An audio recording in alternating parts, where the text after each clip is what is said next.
ओम शांति। आज बाबा के 5 तारीख के महावाक्य हैं।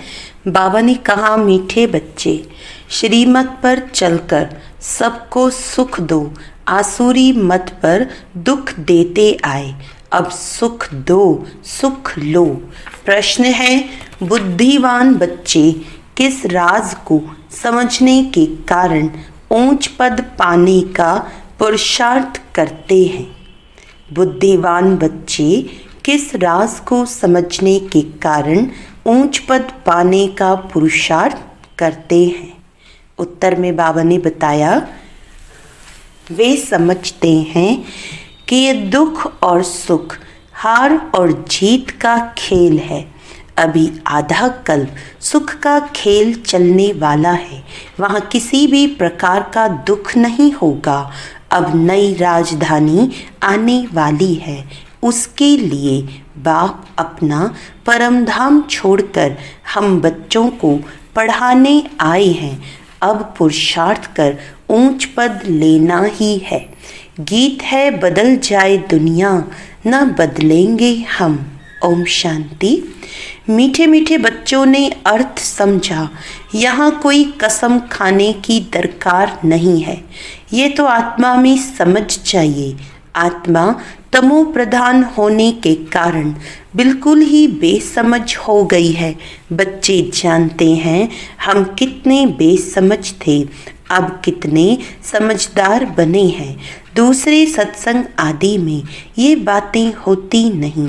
वह शास्त्र रामायण आदि पढ़ते हैं, एक कान से सुना दूसरे कान से निकल जाता है, कोई प्राप्ति नहीं। यज्ञ तप दान पुण्य आदि बहुत करते हैं, धक्के खाते रहते हैं, प्राप्ति कुछ भी नहीं। इस दुनिया में कोई को सुख है नहीं। अब बाप सारी समझ देते हैं, सबको सुख शांति देने वाला एक ही बाप है। मनुष्य तो बिल्कुल ही घोर अंधियारे में है। भक्ति मार्ग वाले भी याद करते रहते हैं, हे दुख हरता, सुख करता, सद्गति दाता। देखो दुनिया में क्या लगा पड़ा है, सबको दुख लगा ही रहता है। जो भी मनुष्य मात्र है, किसको भी यह पता नहीं है कि बाप कौन है, बाप से क्या वर्षा मिलता है। बेहद के बाप को जानते ही नहीं, धक्के खाते रहते हैं शांति के लिए। अब यह किसने कहा कि मन की शांति चाहिए? आत्मा कहती है, यह भी मनुष्य नहीं जानते हैं।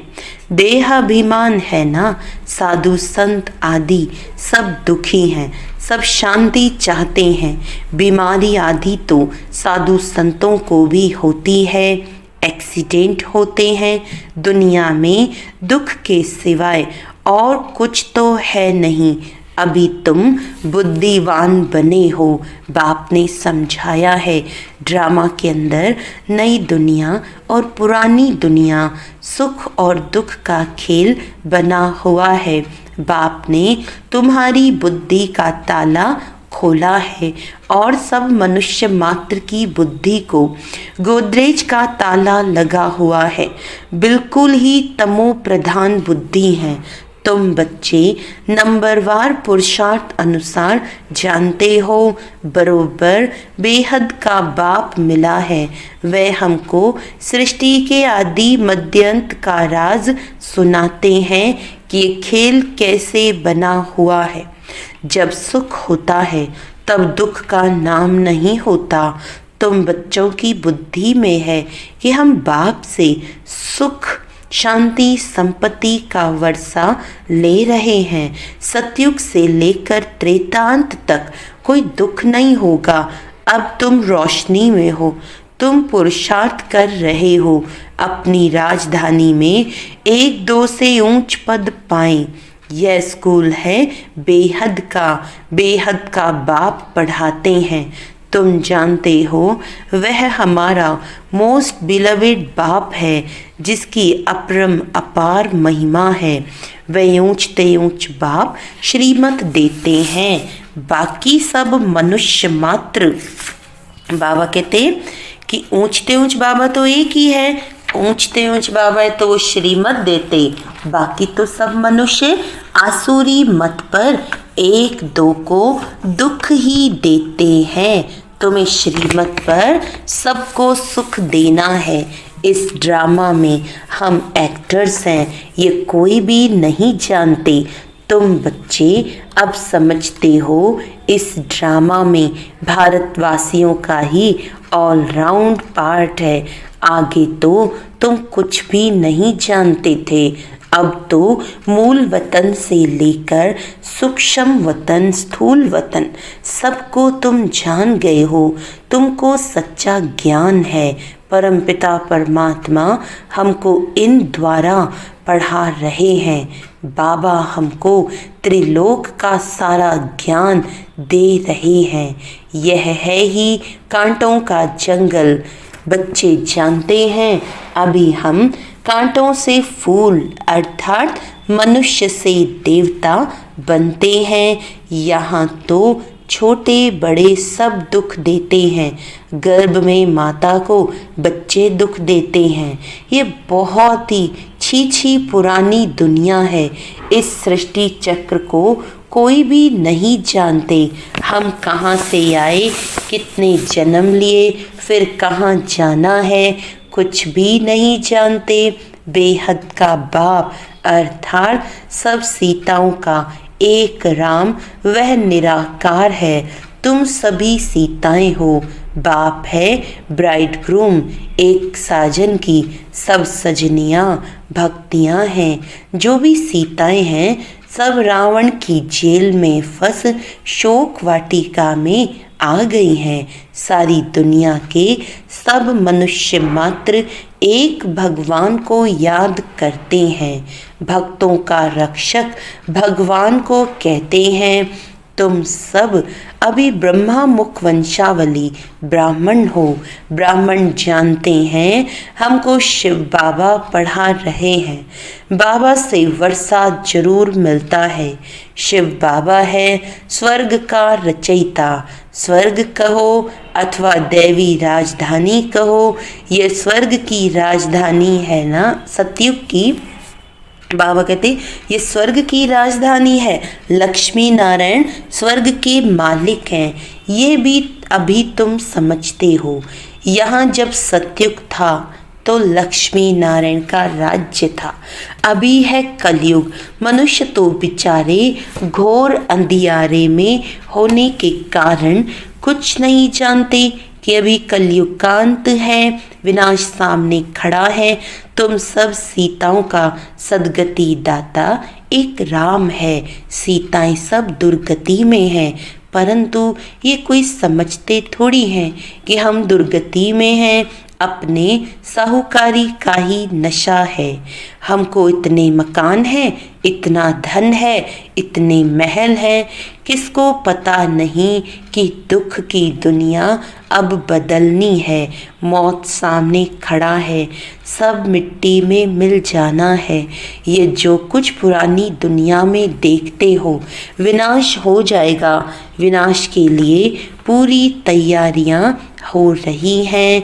ये वही महाभारत लड़ाई है, वही गीता का भगवान है। परंतु बाप की बायोग्राफी में बच्चे का नाम डाल दिया है। अब शिव बाबा तुमको राजयोग सिखा रहे हैं। बड़े ते बड़ी भूल ही यह है जो भगवान का नाम गुम कर दिया है। तुम बच्चे जानते हो हमको कोई मनुष्य साधु संत आदि नहीं पढ़ाते। शिव बाबा हमको पढ़ाते हैं। वह बाप भी है, टीचर भी है, सतगुरु भी है, सब कुछ है। ये तो नहीं भूलना चाहिए ना। बाप कहते हैं हमारे सब बच्चे हैं, परंतु सभी को थोड़ी पढ़ाएंगे। बाप कहते हैं हम भारतवासियों को फिर से राजयोग सिखाने आए हैं। भारतवासी स्वर्गवासी थे, हीरे मिसल थे, अब कौड़ी मिसल बन पड़े हैं।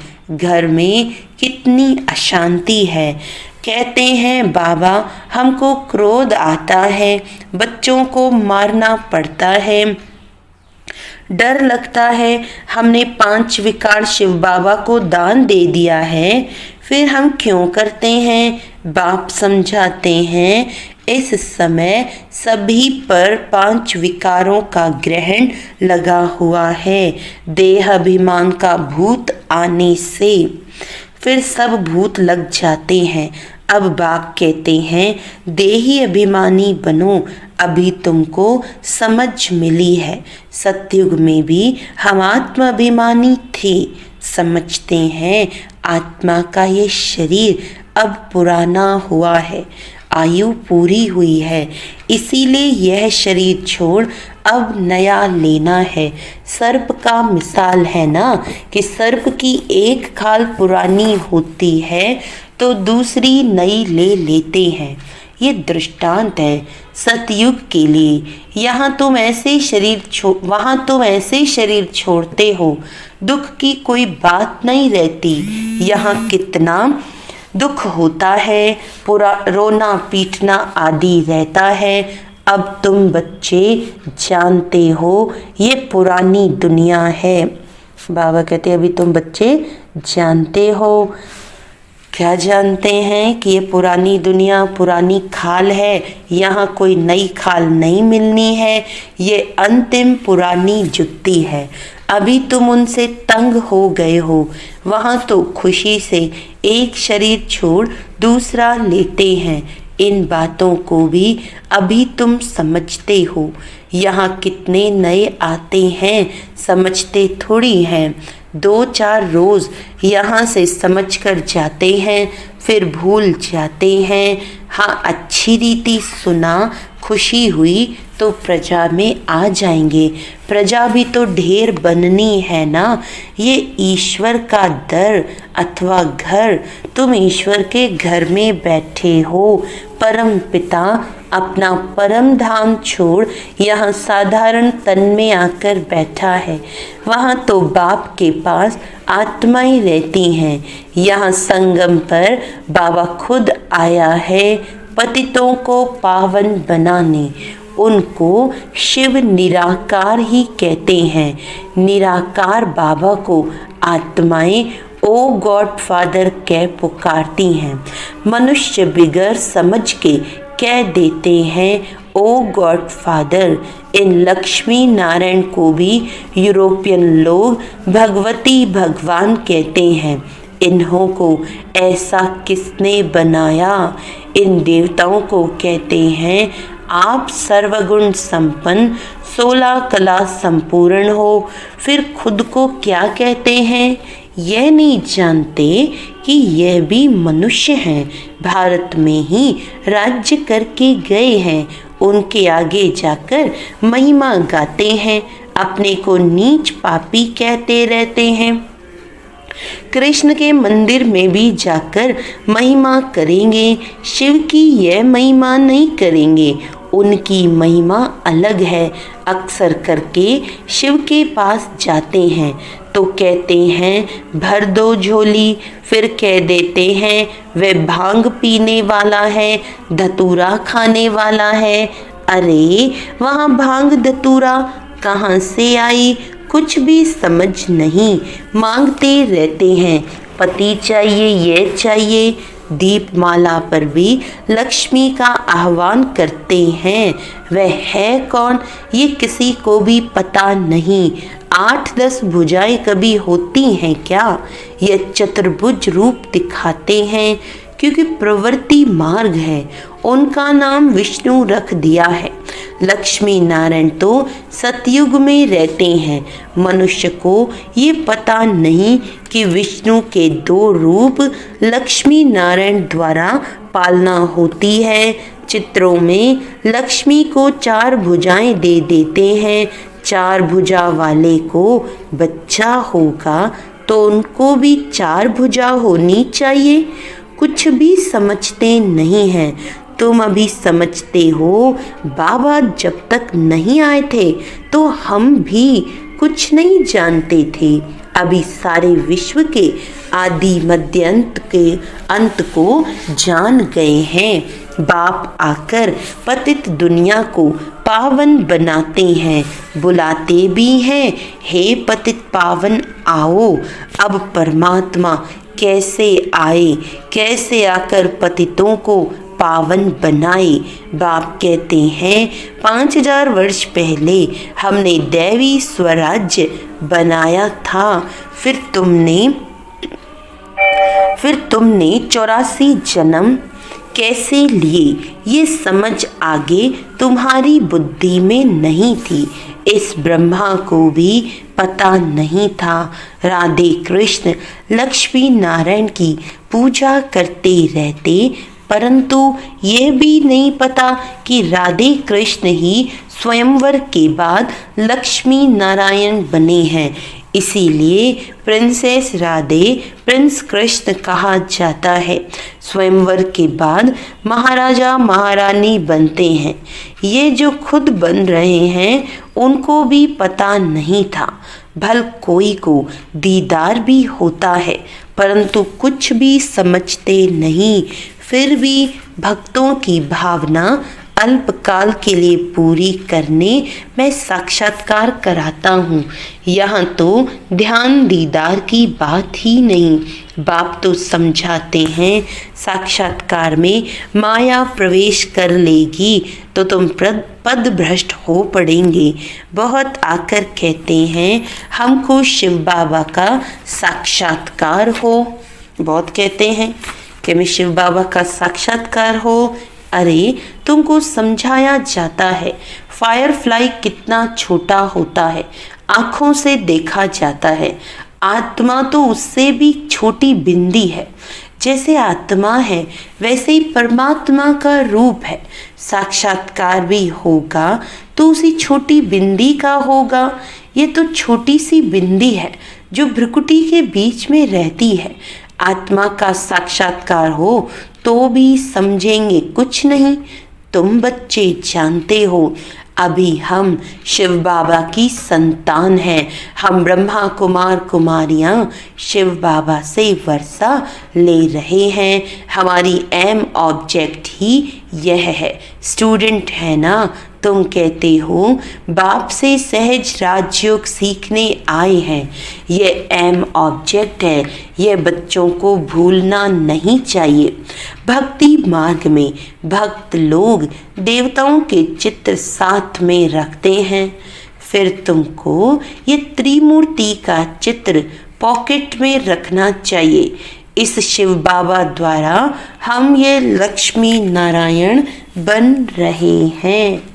अच्छा, मीठे मीठे सिकिलदे बच्चों प्रति माता पिता बाप दादा का याद प्यार और गुड मॉर्निंग। रूहानी बाप की रूहानी बच्चों को नमस्ते।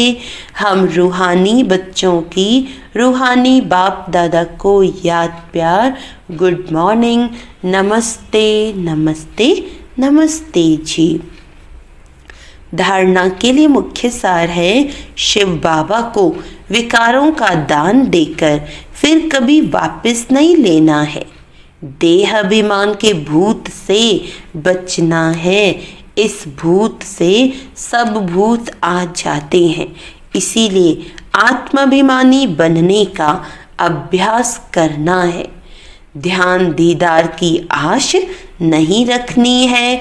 एम ऑब्जेक्ट को सामने रख पुरुषार्थ करना है। श्रीमत पर सबको सुख देना है। वरदान है स्वयं की स्मृति में रह अपने हर कर्म को संयम बनाने वाले अथॉरिटी स्वरूप भव। स्वयं की स्मृति में रह अपने हर कर्म को संयम यानी नियम बनाने वाले अथॉरिटी स्वरूप भव। जैसे साकार में स्वयं की स्मृति में रहने से जो कर्म किया वही ब्राह्मण परिवार का संयम बन गया। स्वयं के नशे में रहने के कारण अथॉरिटी से कह सकते थे कि अगर साकार द्वारा कोई उल्टा कर्म भी हो गया तो सुलटा कर देंगे। स्वयं के स्वरूप की स्मृति में रहने से ये नशा रहता है कि कोई उल्टा कर्म हो नहीं सकता। आप बच्चे भी जब स्वयं की स्थिति में स्थित रहते हो तो जो संकल्प चलेगा, जो बोल बोलेंगे या कर्म करेंगे वही संयम अर्थात नियम बन जाएंगे। स्लोगन है, पवित्रता का पिलर मजबूत करो, यह पिलर लाइट हाउस का काम करता रहेगा। पवित्रता का पिलर मजबूत करो तो यह पिलर लाइट हाउस का काम करता रहेगा। अच्छा, ओम शांति।